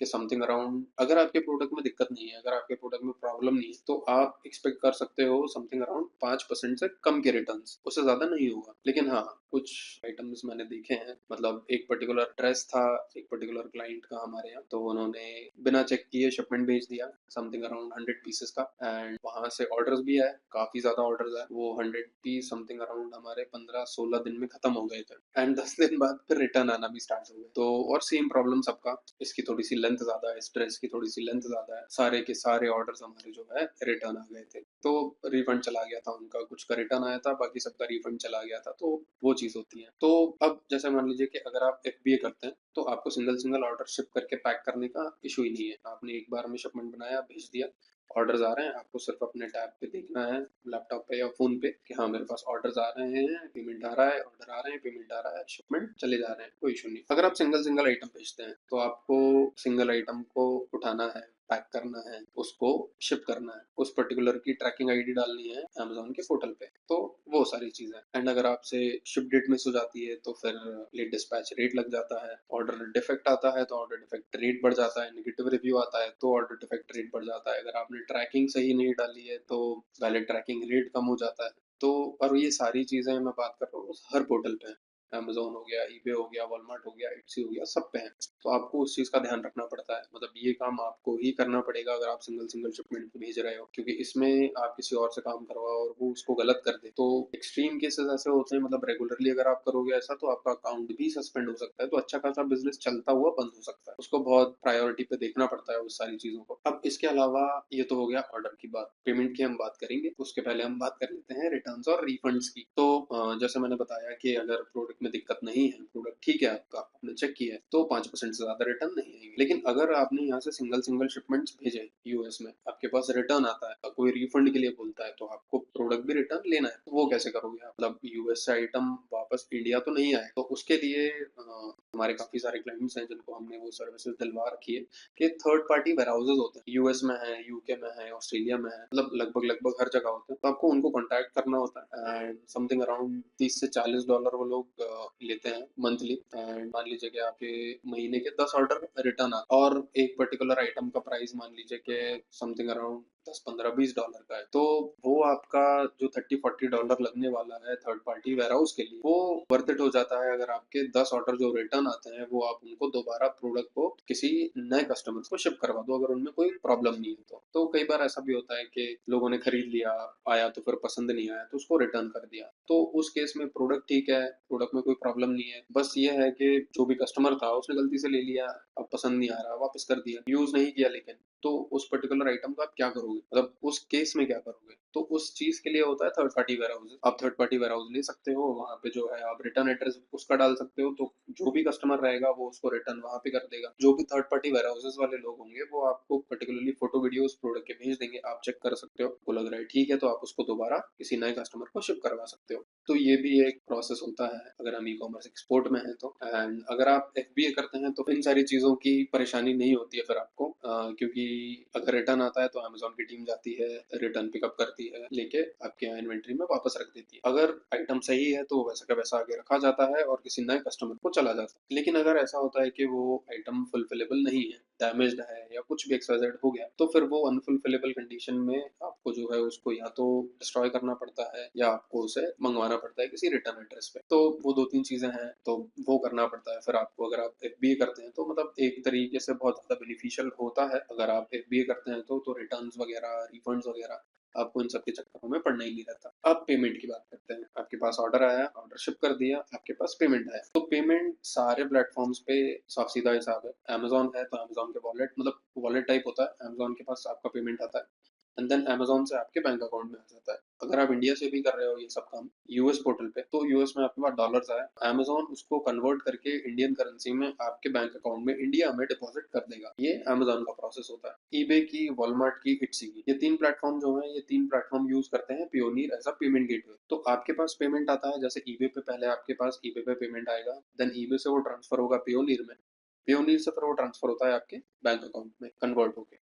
मतलब आपको हमेशा मिलने वाला है इंडियन करेंसी में ही पेमेंट। इट्सी की बात करें तो सेम इट्सी पे होता है, पहले इट्सी पे आता है, पायोनियर पे जाता है, पायोनियर से आके फिर आपके बैंक अकाउंट में आ जाता है। एंड वॉलमार्ट की बात करें तो वॉलमार्ट पे भी आपके पहले वॉलमार्ट वॉलेट में आता है, वॉलमार्ट वॉलेट से आपको पायोनियर में जाता है, पायोनियर से आपके पास बैंक अकाउंट में पैसा आ जाता है। ये सिंपल सा प्रोसेस है पेमेंट का। अब इसमें आप जैसे वॉलमार्ट, ईबे और इट्सी, इनमें तो आपको पायोनियर कंपलसरी यूज करना है। अमेज़न में आपके पास जो है चॉइसेस होती है, आप पिंग पोंग यूज कर सकते हो, पिंग पोंग करके एक पेमेंट गेटवे है, आप पायोनियर यूज कर सकते हो या फिर आप अपने डायरेक्ट बैंक अकाउंट में पैसा ले सकते हो। तो जैसा भी आपको ठीक लगे आप वैसा कर सकते हो। अब पेमेंट आ गया आपके पास, तो पेमेंट आने के बाद main process e commerce export का स्टार्ट होता है। अब काफी सारे लोगों को ऐसा लगता है कि हमने शिपमेंट भेजा, हमने फॉर एग्जांपल किसी यूएस के कस्टमर को कोई प्रोडक्ट सेल कर दिया अमेज़न के थ्रू या वॉलमार्ट के थ्रू, तो उसने ऑर्डर किया, हमारे पास पेमेंट आ गया, हमने ऑर्डर से शिप किया और पेमेंट हमारे वॉलेट से हमारे बैंक अकाउंट में आ गया। तो प्रोसेस कंप्लीट हो गया। सामने वाला आया, आइटम खरीदा,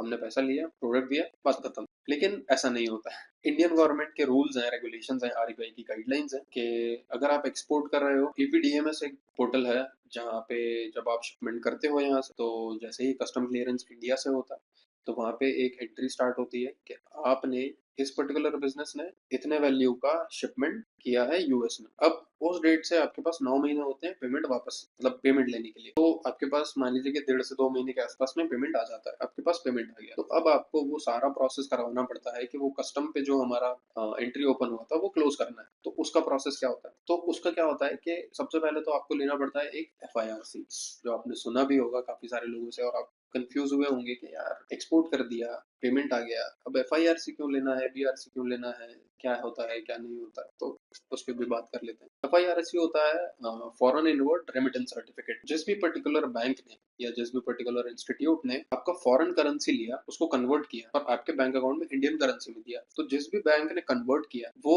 एफआईआरसी देगा कि हाँ मुझे फॉरेन में कि मुझे फॉरेन करेंसी रिसीव हुई है और मैंने उसको कन्वर्ट करके इतना पैसा इस पर्टिकुलर मान लीजिए कि सेलर या बिजनेस के अकाउंट में डिपॉजिट किया। उसके लिए एक इलेक्ट्रॉनिकली जनरेटेड को मान लीजिए कि पेपर वर्क मान लीजिए या फिर एक सर्टिफिकेट टाइप का जो आपको लेना होता है। तो ईबे, वॉलमार्ट, इट्सी, तीनों के केस में पियोनियर आपके लिए कन्वर्ट करता है। तो पियोनियर से आप डायरेक्ट जाके, मतलब पियोनियर के पोर्टल पे आप जाओगे, आपको दिख जाएगा सामने ही होता है एफआईआरसी डाउनलोड करने का ऑप्शन। आप एफआईआरसी डाउनलोड करोगे, आपके पास एफआईआरसी आ जाएगा कि आपके पास $100 पियोनियर के पास आया था, $100 पियोनियर ने कन्वर्ट करके आपको 8,500 रुपए इंडियन करेंसी में दे दिया। तो ये सिंगल प्रोसेस होता है 3 प्लेटफॉर्म्स का। अमेज़न के केस में क्या होता है, अमेज़न खुद ही कन्वर्ट करता है एंड आपके बैंक अकाउंट में इंडियन करेंसी में डिपॉजिट करता है। तो इंडिया में पेमेंट कन्वर्ट, मतलब फॉरेन करेंसी को कन्वर्ट करके आपके बैंक अकाउंट में डिपॉजिट करने का काम एचएसबीसी बैंक करती है। अब एचएसबीसी अमेज़न का कुछ तो टाई अप है एंड उनका कहना है कि अगर आपको एफआईआरसी चाहिए एचएसबीसी से, तो जिस भी पर्टिकुलर बैंक में आपके पास पेमेंट आई, जिस भी पर्टिकुलर बैंक को एचएसबीसी ने पेमेंट किया, आपका जो भी बैंक अकाउंट है, उनको एचएसबीसी बाय डिफॉल्ट मेल कर देती है जब भी वो लोग पेमेंट रिलीज करते हैं। एंड अगर नहीं करते हैं तो आपकी बैंक उनसे इंटरनली बात कर सकती है एंड आप उनसे जो है एफआईआरसी ले सकते हैं, आपकी बैंक ले सकती है। एंड अगर आपको भी चाहिए तो उसके कुछ मेल्स होते हैं, आपको 1 या 2 मेल करना पड़ता है सारी डिटेल्स के साथ में, वो आपको जो है महीने भर का या क्वार्टरली आपको जो है एफआईआरसी प्रोवाइड कर देते हैं। तो अब आपको क्या करना रहता है, आपको ये सारा डॉक्यूमेंटेशन, आपने इनवॉइस बनाया, ऑर्डर आया था तब आपने इनवॉइस बनाया, आपने इनवॉइस को अपने इनवॉइस के साथ में प्रोडक्ट को शिप किया, तो जैसे ही आप प्रोडक्ट शिप करोगे आपको मिलेगा शिपिंग कंपनी से शिपिंग बिल, आप शिपिंग बिल लोगे, इनवॉइस लोगे, ये दोनों डॉक्यूमेंट के साथ में एफआईआरसी लोगे, और ये तीनों चीजें आप दोगे आपकी बैंक को कि ये लीजिए, ये पर्टिकुलर शिपिंग बिल है, ये पर्टिकुलर इनवॉइस है, ये पर्टिकुलर प्रोडक्ट मैंने भेजा था, ये मेरे पास पेमेंट आ गया, ये उसका एफआईआरसी है, इस पर्टिकुलर बैंक ने रिसीव किया था, इन्होंने जो है कन्वर्ट करके आपके बैंक में दे दिया, आपको उसका रियलाइजेशन है कि पेमेंट हमारे पास आ चुका है। अगर वो बोलते हैं आपसे फर्दर कि कौन सा पेमेंट था, क्या नहीं था, तो आप सिंपली अपने अकाउंट का जो है स्टेटमेंट निकाल के और उस पर्टिकुलर ट्रांजैक्शन को हाईलाइट करके उनको दे सकते हो कि ये पर्टिकुलर अमाउंट इस डेट को आया था मेरे अकाउंट में, ये सारे डॉक्यूमेंट्स हैं, आप लीजिए और आप इसको, जो बिल ऑफ एंट्री ओपन हुआ था जब कस्टम्स पे हमने आइटम शिप किया था, आपको उसे क्लोज करना है। आरबीआई की गाइडलाइंस है कि ईपीडीएमएस में कस्टम्स पे एंट्री ओपन होगी, लेकिन उस एंट्री को क्लोज करने की अथॉरिटी बैंक के पास है, क्योंकि फाइनल पेमेंट बैंक के पास आ रहा है। तो ये सारा प्रोसेस होता है, एंड जैसे ही बैंक आपको बीआरसी इशू कर देता है, मतलब जैसे ही वो एंट्री क्लोज हो जाती है, आप जो है उसको ऑनलाइन फेच कर सकते हो बीआरसी को, या फिर आप बैंक में भी बोल सकते हो, तो वो भी आपको जो है बीआरसी दे देंगे। अब ये जो बीआरसी, जो बैंक लास्ट में काम करती है सारा डॉक्यूमेंटेशन चेक करके एंड उसके बेसिस पे वो एंट्री क्लोज करती है, उस चीज के लिए bank to bank charges differ करते हैं। मतलब प्राइवेट बैंक आपसे 1000 से 2000 रुपए पर बीआरसी ले सकते हैं। पर बीआरसी आपको इशू होगा सिंगल शिपमेंट के ऊपर। तो अगर आप यहाँ से सिंगल सिंगल शिपमेंट भेज रहे हैं, आप सोच रहे हैं कि मुझे ये नहीं करना, मुझे बड़ा शिपमेंट नहीं भेजना, मैं तो सिंगल सिंगल शिपमेंट भेज के काम कर लूंगा अपना। आप सिंगल सिंगल शिपमेंट भेज रहे हैं, 6-8 महीने 1 साल बाद आपके पास नोटिस आएगा कि आपने जो है पिछले 1 साल में ये 1000-2000 आइटम शिप किए हैं, आप इनकी 2000 बीआरसी दीजिए या बीआरसी आप इनकी फर्निश कीजिए। अब मान लीजिए कि ई कॉमर्स में इतना ज्यादा प्रॉफिट तो होता नहीं है कि आप पर्टिकुलर एक बीआरसी के लिए 1000 रुपए या 2000 रुपए पे करें, मतलब 1000, 1500, 2000 के आसपास तो आपका प्रॉफिट ही होगा। वो पूरा का पूरा प्रॉफिट आप अगर बैंक को दे देंगे बीआरसी के लिए, तो आपके पास कुछ भी नहीं बचेगा। तो उसके लिए सोल्यूशंस हैं, काफी सारे सोल्यूशंस हैं। मतलब एक तो आप ये कर सकते हैं कि सिंपली मान लीजिए कि अलग अलग बैंक्स में जाके बात कर सकते हैं, जितनी भी नेशनलाइज बैंक है वो सब आपको 200-300 रुपए के आसपास में बीआरसी इशू कर देंगी। इसके अलावा आईडीएफसी बैंक है, यस बैंक है, ये 2 बैंक है जो आपको बीआरसी फ्री ऑफ कॉस्ट देती है, लेकिन उनके कुछ टर्म्स एंड कंडीशंस होती हैं। जैसे आईडीएफसी का जो मैंने लास्ट टाइम विजिट किया था एंड लास्ट टाइम जो हम लोगों ने कंफर्म किया था आईडीएफसी से, तो उनका कहना था कि आपको जो है मिनिमम 2 लाख रुपए अपने अकाउंट में रखने पड़ेंगे, सेविंग सॉरी करंट अकाउंट में, एंड हम आपको जो है बीआरसी फ्री ऑफ कॉस्ट दे देंगे, हम कोई उसके लिए एक्स्ट्रा चार्ज नहीं करेंगे। एंड वहीं पे एचडीएफसी में हम लोगों ने बात किया था, तो एचडीएफसी में उन्होंने हमसे बोला था कि समथिंग अराउंड हम आपको 1000 से 1500 रुपए चार्ज करेंगे पर बीआरसी। अब एक चीज सोचिए कि आपने 100 आइटम भेजा और आपने एक आइटम भेजा, आपने 100 आइटम भेजा, उन 100 आइटम के लिए भी आपको 1000 रुपए देने, आपने एक आइटम भेजा आपको उसके लिए भी 1000 रुपए देने, क्योंकि शिपमेंट दोनों केस में एक ही हुआ है। तो वहां पे ये सारी चीजें होती है, ये सारी चीजें जो है आपको काफी सारे लोग नहीं बताते। आप तो सिंगल सिंगल भेजिए, क्या दिक्कत है, एफबीए क्यों करना है, तो एफबीए करोगे तो आपका स्टॉक फंस जाएगा, डेड स्टॉक हो जाएगा, वापस लाना बहुत मुश्किल होता है, बहुत सारी चीज। तो इसीलिए मैंने आपको वीडियो के स्टार्टिंग में बोला था कि product selection most important part है इस पूरे प्रोसेस का, इस पूरी जर्नी का, इस पूरे बिजनेस का, तो आपको वो थोड़ा सा ध्यान रखना है। तो वो सब चीजें हैं, एंड जैसे ही आप बीआरसी फर्निश कर लेते हो तो आपका एक्सपोर्ट हो जाता है कंप्लीट। इसके अलावा आप किसी को भी लायबल नहीं हो कुछ भी बताने के लिए, कुछ भी बोलने के लिए कि मेरे पास डॉलर्स आए, कहाँ से आए, क्यों आए, कुछ नहीं करना। तो ये सब है पूरा प्रोसेस की अगर हम बात करें। एंड आई गेस वीडियो थोड़ा सा ज़्यादा लंबा हो गया है बट थोड़ा सा 5 मिनट का टाइम और लूंगा मैं आपका। एक हम फटाफट से इन्वेस्टमेंट की बात कर लेते हैं, कितना इन्वेस्टमेंट हमको लगने वाला है, और हम एक बात कर लेते हैं प्रॉफिट कैलकुलेशन की। अगर इसके अलावा भी कुछ आपको डाउट आता है तो आप उस चीज़ के लिए मुझे कमेंट कर सकते हो, मैं आपको प्रॉपर उस चीज़ के लिए आंसर कर दूंगा। एंड अगर मुझे लगा कि कोई पर्टिकुलर टॉपिक ऐसा है जिसको कमेंट सेक्शन में नहीं डाल सकते, तो उसके लिए मैं आपके लिए एक सेपरेट वीडियो बना दूंगा। तो अगर इन्वेस्टमेंट की बात करें तो जैसे मान लीजिए कि हम स्टार्टिंग की चीजों से अगर बात करें, तो जैसे प्रोडक्ट रिसर्च है, तो प्रोडक्ट रिसर्च अगर आप किसी थर्ड पार्टी कंपनी से या किसी मान लीजिए कि फ्रीलांसर से करवाते हो अपनी क्राइटेरिया बता के, तो समथिंग अराउंड 20-30 थाउजेंड के आसपास आपसे लेने वाले हैं प्रोडक्ट रिसर्च के लिए, जिसमें आपको वो 5 से 10 आइटम आराम से दे देंगे, जिसमें से फिर आप फाइनल कर सकते हो कि आप आपको पूरे 10 आइटम पे ही काम करना है या अभी आपको एक पे काम करना है, फिर आप धीरे धीरे स्टार्ट करोगे। तो उस तरीके से है। और अगर आप खुद करना चाहते हो तो जैसे मैंने बताया था 20 से $30 या $50 के आसपास आपको जो है वो टूल्स मिलने वाले हैं। हीलियम 10 जंगल स्काउट है, तो 1-2 महीने आपको जो है रेगुलरली देखना पड़ेगा, चेक करना पड़ेगा, काफ़ी सारे पैरामीटर्स आपको देखने पड़ेंगे। पहले तो आपको खुद समझना पड़ेगा, फिर उसको एनालाइज़ करना पड़ेगा। तो बहुत सारी चीज़ें हैं। अगर आप कर सकते हैं बहुत अच्छी बात है, आप खुद कर लीजिए, नहीं कर सकते हैं तो किसी से भी करवा लीजिए। 20-30 हज़ार रुपए में आपको जो है के लिए बहुत अच्छे तरीके से प्रोडक्ट रिसर्च करके दे देंगे। अगर हमारी बात करें तो हम तो आपको सोर्सिंग तक में भी हेल्प करते हैं कि अगर हम आपको प्रोडक्ट बता रहे हैं 5 से 10 तो हम उसका सोर्सिंग भी आपको ला के देंगे कि कहाँ से इस पर्टिकुलर आइटम का किस क्वालिटी का सोर्सिंग हमें मिल सकता है। तो दोनों चीज़ें। अब इसके अलावा प्रोडक्ट डॉक्यूमेंटेशन है तो वो डिपेंड करता है आपके प्रोडक्ट के ऊपर कि आप क्या फाइनल करते हो। एंड अगर हम बात करें एफडीए वगैरह या सीपीसी की या एमएसडीएस की, तो ये सारे डॉक्यूमेंटेशन समथिंग अराउंड अगर सारे ही लगते हैं तो 50-60 हज़ार के आसपास आपको खर्च आने वाला है। कुछ भी नहीं लगता है तो ज़ीरो में भी काम हो सकता है, अगर आप ऐसे पर्टिकुलर आइटम पे काम करते हो जिसमें कोई डॉक्यूमेंटेशन नहीं है। तो ये है। इसके अलावा मान लीजिए कि सेलर अकाउंट में तो अमेज़न यूएस की अगर बात करें तो $40 पर मंथ की फीस होती है अमेज़न की। ईबे की कुछ नहीं होती, वॉलमार्ट की कुछ नहीं होती, लेकिन वॉलमार्ट पे आपको प्रायर एक्सपीरियंस चाहिए रहता है। मतलब पहले अगर आपने 6 महीने काम किया है मिनिमम तो ही आप वॉलमार्ट पे अकाउंट ओपन कर सकते हो, अनलेस नहीं तो आप उस पे अकाउंट ओपन नहीं कर सकते। एटसी की बात करें तो एटसी फिलहाल में $10 ले रहा है, लेकिन एक कंडीशन और है कि प्रोडक्ट आपका हैंडमेड होना चाहिए, तो एक कॉस्ट ये आ जाता है। इसके अलावा जीएसटी है, करंट अकाउंट है, आईसी है, ईडी कोड है, तो ये सारा मिला के आप मान लीजिए कि समथिंग अराउंड 10 से 15 हज़ार रुपए आपके और लगने वाले ये डॉक्यूमेंटेशन में। तो मेन खर्चा अभी मान लीजिए कि हम 10-15 हज़ार पे ही है, प्रोडक्ट खुद ही सेलेक्ट कर सकते हो तो 10-15 हज़ार रुपए में आपका डॉक्यूमेंटेशन कंप्लीट हो जाएगा। शिपिंग अकाउंट आपको बनवाना है, शिपिंग अकाउंट फ्री में बन जाएगा।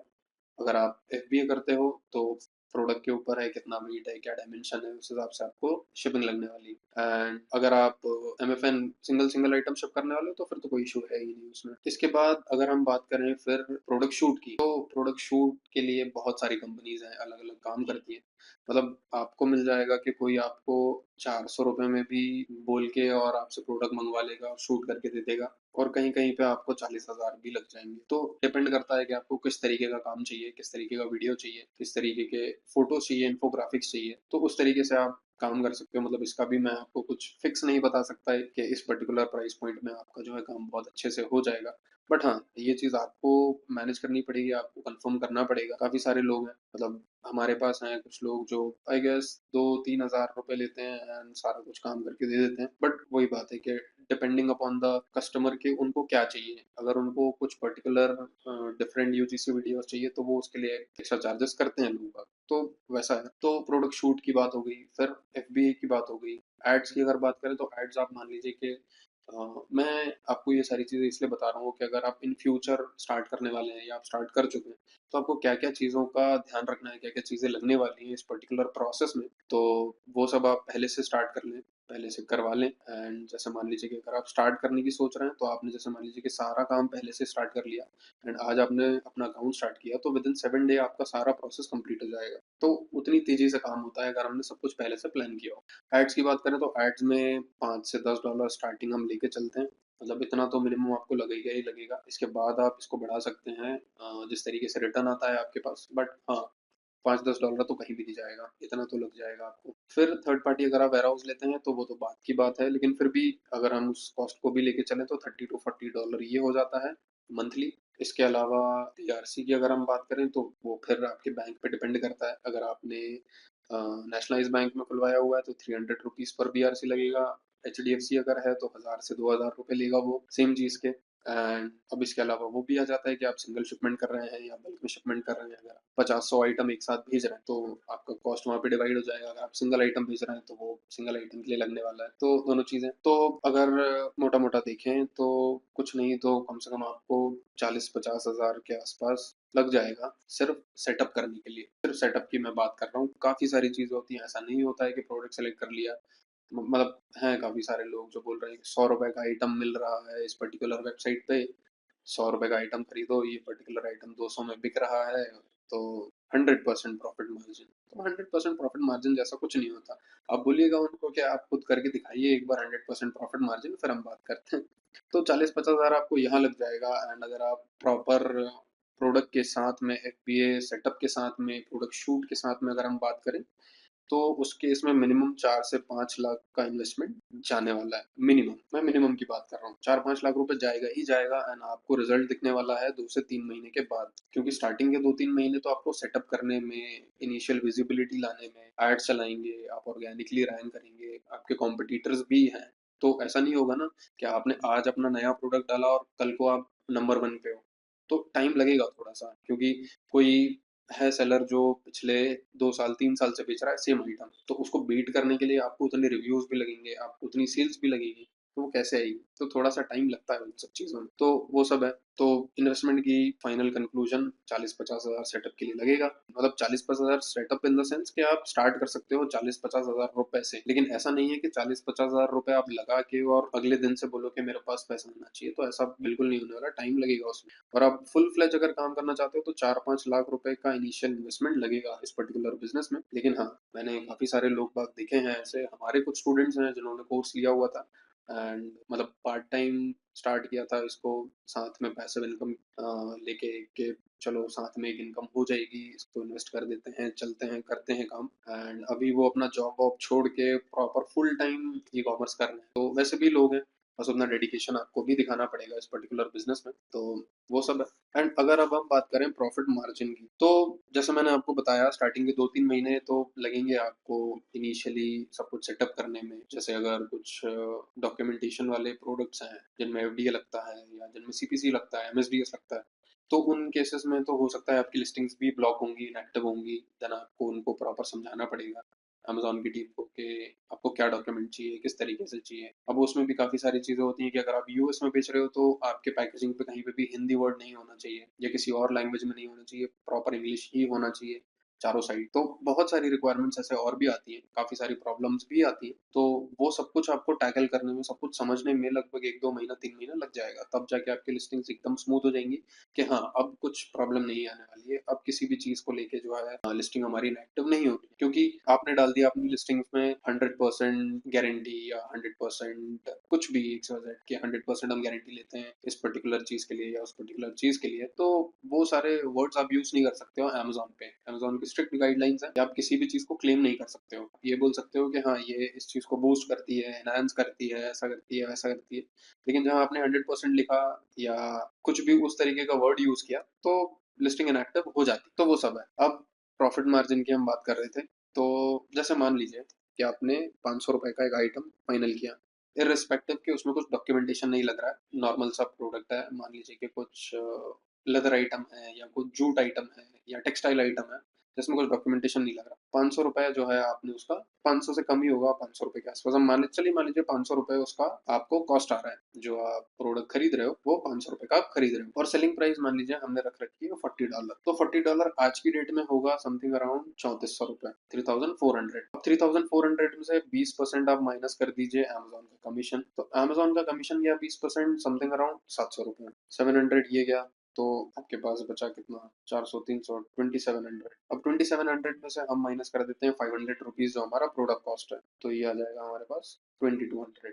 प्रोडक्ट कॉस्ट के बाद नेक्स्ट जो हमारे पास खर्चा आने वाला है वो क्या है? अब इसके बाद मान लीजिए कि हम एड्स की बात कर लेते हैं। अगर हम इस पर्टिकुलर प्रोडक्ट पे सिंगल सेल लेके आ रहे हैं ₹500 स्पेंड करके, समथिंग अराउंड मान लीजिए कि $4-5 $6 के आसपास हम स्पेंड कर रहे हैं एंड हम एक सेल लेके आ रहे हैं, तो ₹500 हमारा उसमें से एड कॉस्ट मान लीजिए, ₹500 हमने एड कॉस्ट के लिए चला दिया, तो हमारे पास बचा ₹1700। अब ₹1700 है, ₹1700 में से मान लीजिए कि अगर आप एफबीए करते हैं तो ₹300 के आसपास आपको शिपिंग आने वाली है, क्योंकि आप एक साथ में 20, 25, 50 आइटम भेजने वाले हैं, तो आपको जो है कॉस्ट कम आने वाली, तो ₹300 हम शिपिंग का मान लेते हैं, तो ये आ जाएगा हमारा ₹1400। 1400 के बाद में मान लीजिए कि 700 के आसपास हमारा आ जाएगा एफबीए फीस, जो अमेज़न की टीम वेयरहाउस से पिकअप करके एंड कस्टमर तक डिलीवर करेगी। उस चीज़ के लिए $5-10 मान लीजिए कि वो भी लगने वाले हैं। तो हमारे पास बचा लास्ट में ₹700 आपका प्रॉफिट। अब ₹500 का प्रोडक्ट था, ₹500 के प्रोडक्ट पे आप ₹700 का प्रॉफ़िट कर रहे हो, सिंगल प्रोडक्ट पे। तो फ़ेयर है, मतलब अगर हम इंडिया की बात करें तो ₹500 के प्रोडक्ट पे आप मैक्स टू मैक्स ₹100 या ₹150 बचाओगे, उससे ज़्यादा नहीं होगा। लेकिन यूएस में आप कर सकते हो, काफ़ी सारी चीज़ें हैं। इस तरीके से मैंने आपको कैलकुलेशन भी बता दिया एंड अगर शिपिंग की हम बात करें, जैसे मान लीजिए कि हमने ₹300 शिपिंग लिया था, 700 हमने एफबीए फीस लिया था, तो ये हो गया ₹1000। तो अगर आप एफबीए नहीं करते हैं, आप यहाँ से सिंगल शिपमेंट भेजेंगे तो ₹1000 आपको तो भी पड़ने वाला है, समथिंग अराउंड इसी के आसपास आएगा, अगर आप सिंगल शिप करते हैं इंडिया से यूएसए। तो दोनों केस में मतलब हो सकता है 100, 200, ₹300 ऊपर नीचे होगा, बट उससे ज़्यादा नहीं होगा। तो 700 के आसपास आपका जो है फाइनली प्रॉफिट आने वाला है। अब 700 प्रॉफिट है आपका एंड आप मान लीजिए कि महीने के 100 पीस भी अगर बेच देते हो तो 70,000 आपको प्रॉफिट आ जाएगा मंथली, सिंगल प्रोडक्ट पे। और ये पूरा कैलकुलेशन हमने किया है एक प्रोडक्ट के लिए। अगर मान लीजिए कि ऐसे आपके पास 4 आइटम है, तो आपका profit margin something around 3 lakh के आसपास हो गया। लेकिन उतना इन्वेस्टमेंट भी होगा। तो दोनों चीज़ें एंड इस तरीके से जो है सारा काम होने वाला है, सारा प्रोसेस रहने वाला है। आई गेस मैंने सब कुछ कवर कर दिया है। अगर कुछ मिस हो गया हो तो प्लीज़ कमेंट सेक्शन में डाल दीजिएगा। मैं आपको उस चीज़ के लिए सेपरेट बता दूँगा। इस वीडियो में हमने ई-कॉमर्स एक्सपोर्ट पूरा कवर कर लिया है। ई-कॉमर्स एक्सपोर्ट के अलावा हमने इन्वेस्टमेंट कवर कर लिया है। इन्वेस्टमेंट के अलावा हमने प्रॉफिट कैलकुलेशन कवर कर ली। इसके अलावा अगर आपको इन पर्टिकुलर चीज़ों पे और डिटेल्ड वीडियो चाहिए या किसी भी पर्टिकुलर टॉपिक पे तो प्लीज़ कमेंट सेक्शन में डाल दीजिएगा। तो नेक्स्ट वीडियो हम उस पे बनाते हैं एंड अगर आपने अभी तक हमारा चैनल सब्सक्राइब नहीं किया है तो हमारा चैनल भी ज़रूर सब्सक्राइब कर लीजिएगा, क्योंकि काफ़ी मेहनत लगी ये पूरा, क्योंकि ये ऐसा नहीं है कि मैंने कहीं से पढ़ा आपको बताया या कुछ रिसर्च किया।